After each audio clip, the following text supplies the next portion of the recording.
Assalamualaikum warahmatullahi wabarakatuh. Bismillahirrahmanirrahim. Hai semuanya, bertemu lagi dengan mata pelajaran IPS kelas 8. Semoga semuanya selalu sehat dan selalu semangat dalam belajar. Nah, kali ini kita akan belajar tentang integrasi sosial. Nah, apa itu integrasi sosial? Nah, sebelumnya kita sudah belajar tentang pluralitas atau keberagaman masyarakat Indonesia, dan materi yang selanjutnya kemarin itu berkaitan dengan konflik. Nah, jadi ini saling keterkaitan antara pluralitas, konflik, dan juga integrasi sosial. Nah, jadi kalian kalau belum belajar mengenai konflik, silahkan pelajari dulu tentang konflik. Nah, kemudian kita lanjut ke materi integrasi sosial. Nah, hari ini kita akan mempelajari yang pertama berkaitan dengan pengertian integrasi sosial. Kemudian yang kedua, faktor yang mempengaruhi proses integrasi. Kemudian yang ketiga, bentuk-bentuk dari integrasi sosial. Dan yang terakhir, kita akan belajar tentang faktor pendorong dan juga faktor penghambat dari integrasi sosial. Oke, kita mulai belajar kita hari ini. Apa itu integrasi sosial? Ada yang tahu? Ya, integrasi sosial itu adalah proses penyesuaian unsur-unsur yang berbeda dalam masyarakat sehingga menjadi satu kesatuan. Nah, unsur-unsur yang berbeda ini apa saja? Unsur-unsur yang berbeda itu bisa berupa nilai, norma, dan juga bisa berupa kebudayaan atau budaya. Nah, bukan berarti mereka disamakan, mereka tetap berbeda, tetapi disesuaikan. Nah, agar tidak terjadi konflik. Jadi, walaupun berbeda-beda, tapi tetap saling menghormati, saling menghargai, dan saling melengkapi. Begitulah yang namanya integrasi sosial. Nah, nah di sini ada syarat integrasi sosial. Jadi terjadinya integrasi sosial itu ada beberapa syarat. Syarat yang pertama itu adalah anggota masyarakat merasa bahwa mereka berhasil saling mengisi kebutuhan mereka. Jadi antara anggota masyarakat itu dapat saling mengisi kebutuhan satu sama lain. Nah, kemudian syarat yang kedua adalah masyarakat berhasil menciptakan konsensus bersama atau kesepakatan bersama mengenai nilai dan norma yang berlaku dalam masyarakat tersebut. Nah, nilai dan norma yang berlaku tadi itu sudah berlaku cukup lama dan sudah dijalankan secara konsisten. Nah, inilah 3 syarat dari terjadinya integrasi sosial.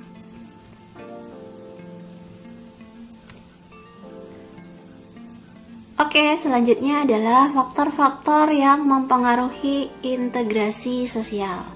Nah, cepat lambatnya integrasi sosial itu dipengaruhi oleh 4 faktor ini.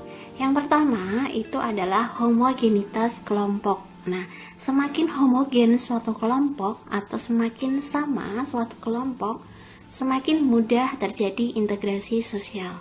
Sebaliknya, ketika suatu kelompok itu heterogen, berbeda-beda, maka akan susah untuk terjadi integrasi sosial.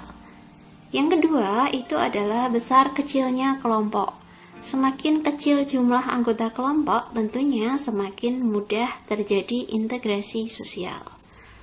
Nah, yang ketiga itu mobilitas geografis. Tentunya ketika ada mobilitas geografis, ada perpindahan dari penduduk dan sebagainya. Nah, maka anggota kelompok yang baru datang tentu harus menyesuaikan diri dengan identitas masyarakat yang didatangi. Nah, yang terakhir itu adalah efektivitas komunikasi. Tentunya semakin efektif komunikasi dalam suatu kelompok, maka semakin mudah terjadi integrasi sosial. Nah, oke. Yang selanjutnya adalah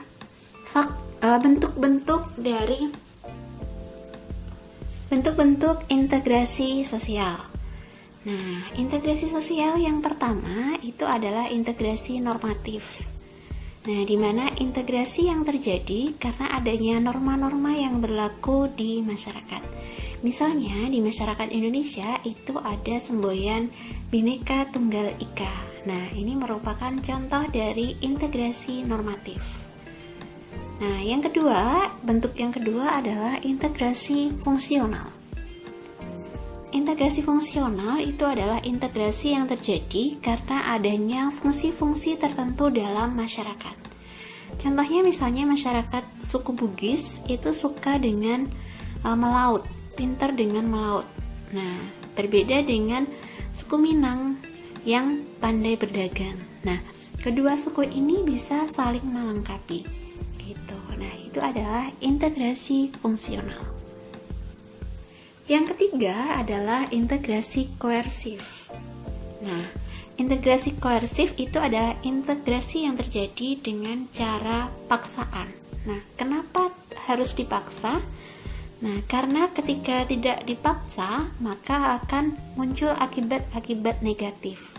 Contohnya misalnya ketika ada demonstrasi yang berakhir ricuh, maka polisi menembakkan gas air mata itu sebagai tanda bahwa itu adalah integrasi koersif atau paksaan. Nah, karena ditembak gas air mata tadi, maka menyebabkan konflik yang terjadi dalam demonstrasi itu bisa terselesaikan pada saat itu, begitu. Nah, karena kalau tidak dipaksakan mungkin akan lebih banyak menimbulkan korban jiwa. Yang selanjutnya adalah proses dari integrasi sosial. Nah, proses integrasi sosial itu ada dua. Yang pertama adalah asimilasi, yaitu bertemunya dua kebudayaan atau lebih yang saling mempengaruhi sehingga memunculkan kebudayaan baru yang dengan meninggalkan sifat asli di tiap-tiap kebudayaan. Jadi ketika ada kebudayaan A dan kebudayaan B yang kemudian terjadi integrasi, itu menimbulkan kebudayaan C. Nah, ini yang disebut dengan asimilasi, memunculkan kebudayaan baru.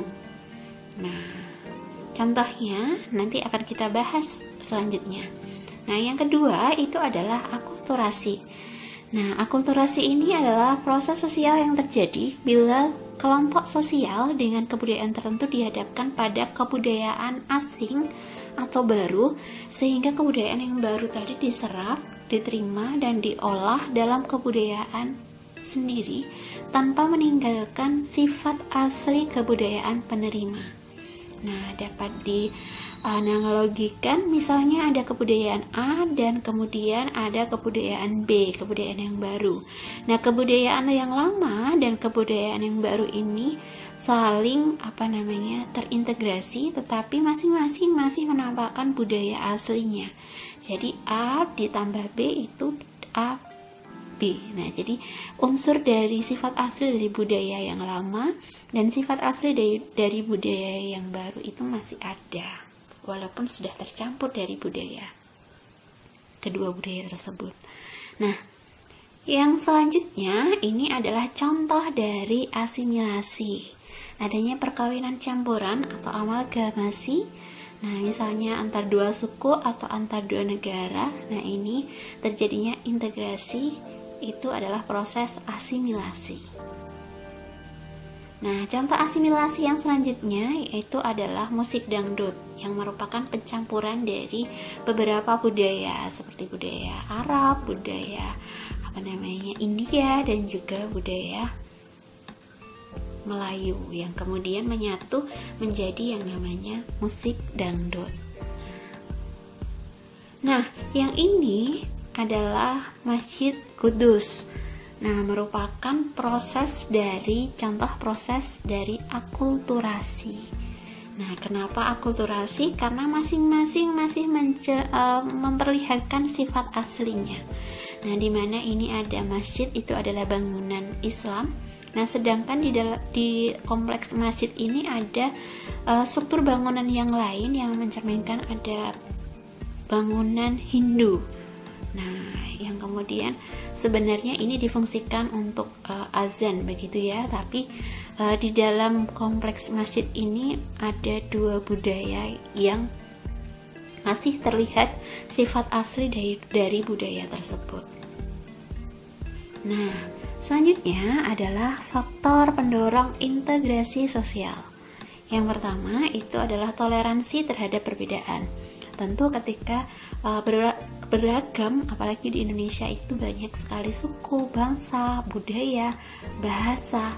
Nah, ketika semuanya ada sikap toleransi, maka itu akan mudah terjadinya integrasi sosial. Yang kedua, itu adalah kesempatan yang seimbang dalam bidang ekonomi. Jadi dalam bidang ekonomi tidak mengkelas-kelaskan atau mengkelompok-kelompokkan, tapi ada kesempatan yang seimbang untuk memperoleh penghidupan dalam bidang ekonomi. Yang ketiga adalah sikap saling menghargai. Nah, menghargai misalnya antar umat beragama, maka akan mudah terjadi integrasi sosial. Yang keempat, sikap terbuka dari golongan yang berkuasa di masyarakat. Nah, jadi jika pemerintah, misalnya dalam hal ini yang berkuasa adalah pemerintah, nah, ketika pemerintahan itu dijalankan dengan transparan, terbuka, maka tidak akan menimbulkan konflik, tapi akan terjadi integrasi sosial. Kemudian persamaan dalam unsur-unsur kebudayaan. Nah, ini tentu ya. Kemudian ada juga seperti tadi perkawinan campuran atau amalgamasi, misalnya antar suku, perkawinan antar negara dan sebagainya.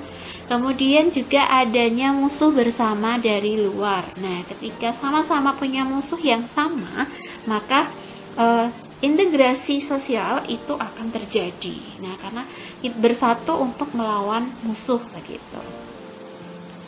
Nah, sedangkan faktor penghambat dari integrasi sosial itu yang pertama adalah persaingan yang tidak sehat.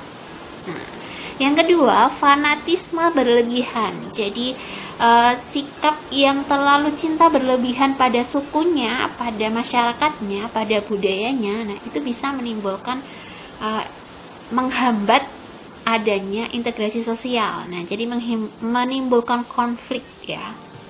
Kemudian rendahnya sikap toleransi.